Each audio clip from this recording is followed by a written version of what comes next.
Welcome guys, today I'm going to talk about my experience with hamster care, just to show y'all how my cage setups and knowledge have progressed over time.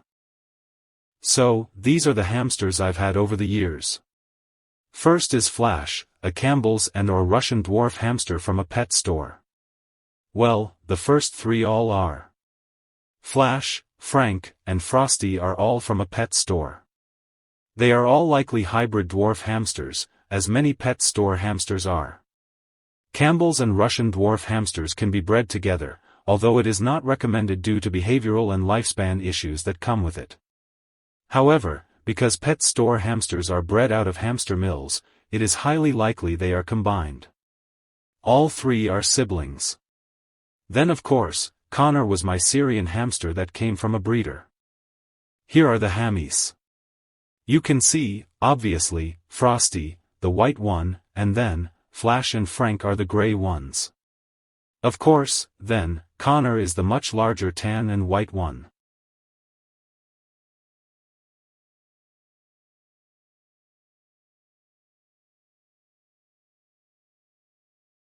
Quick note here for y'all. Flash, Frank, and Frosty all started off in small pet store cages such as Critter Trail and Full Cheeks. These cages are far too small. Please do not buy these cages for your hamster. Do proper research and get them a big enough cage.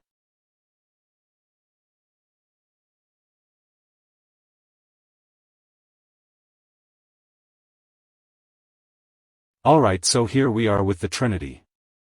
Yeah, I call them that cause they're siblings.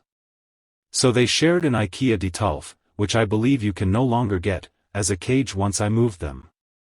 It's basically a display case, you just don't put the door on, and flip it on its side.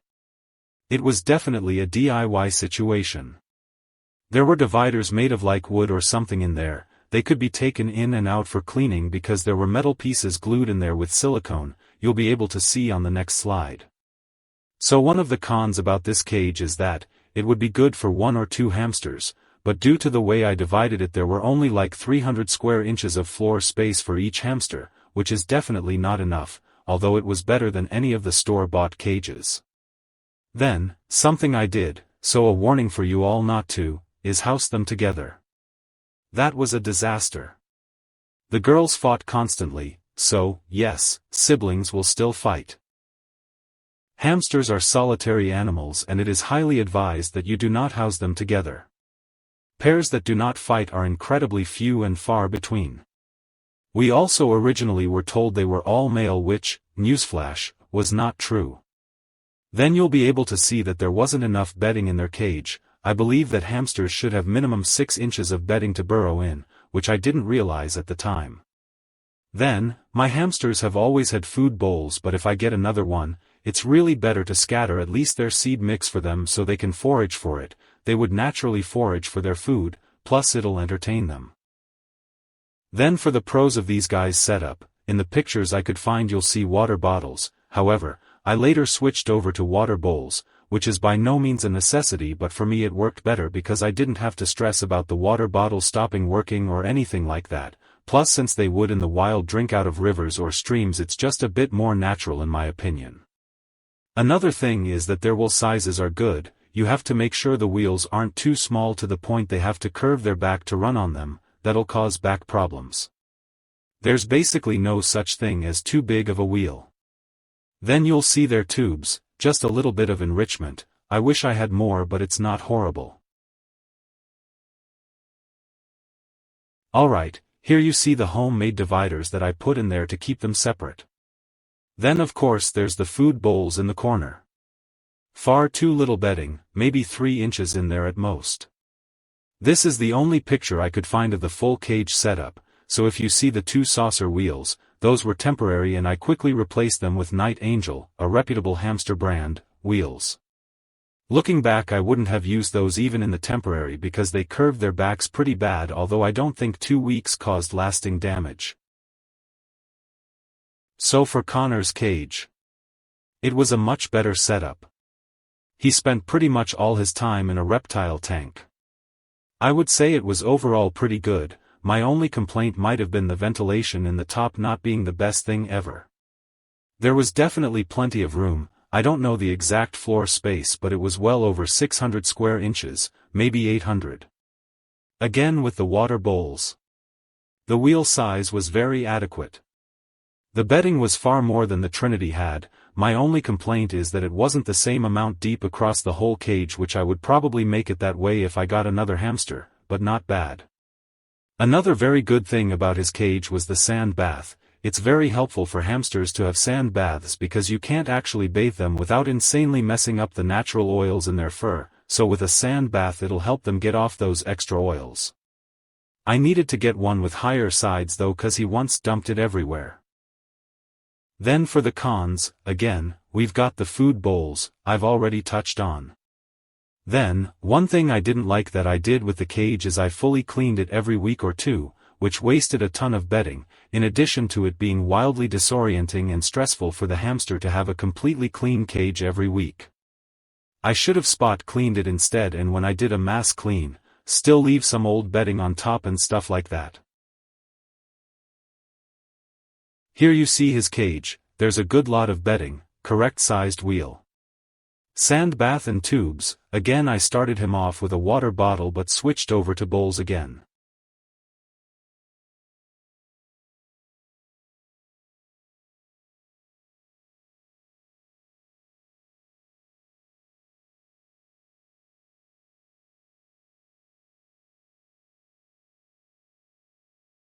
So, yeah, Connor was a very special little boy.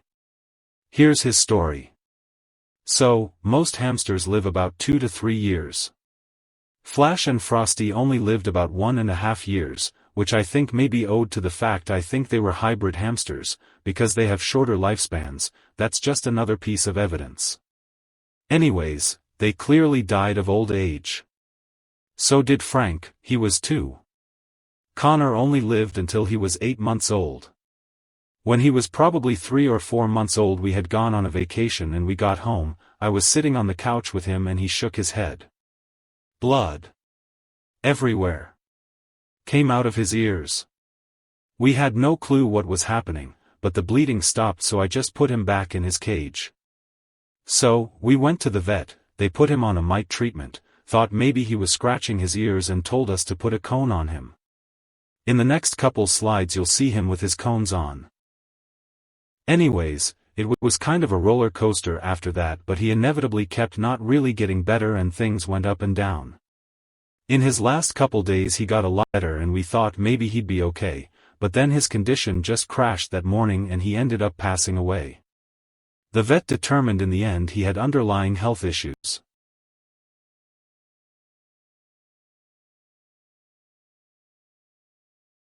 Here's my boy Connor in his cones. Warning that there will be blood on the next slide, so if you do not want to see it, look away for a minute.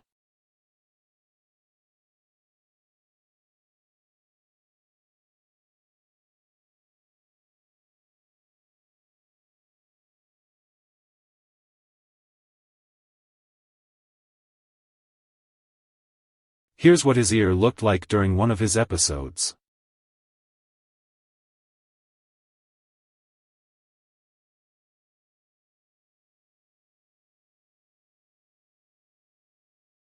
Y'all are safe to look back now. Do I have any hamsters right now? No, I don't. My goal is to spread proper hamster care to people through my hamster videos on this channel. Just because hamsters are small, they've been stereotyped as easy or beginner pets, which has led to a lot of improper care. Even though I do not currently have a hamster, I can share what I've learned from my experience and research. Check out Victoria Rachel's channel for more content. I learned a ton about hamsters from her. I will always try to be as accurate to proper care as I can, but remember to always fact check and source what you hear on the internet to make sure it's true. That's it for today, y'all. Hope you enjoyed. Comment below any specific videos or topics you'd like me to cover.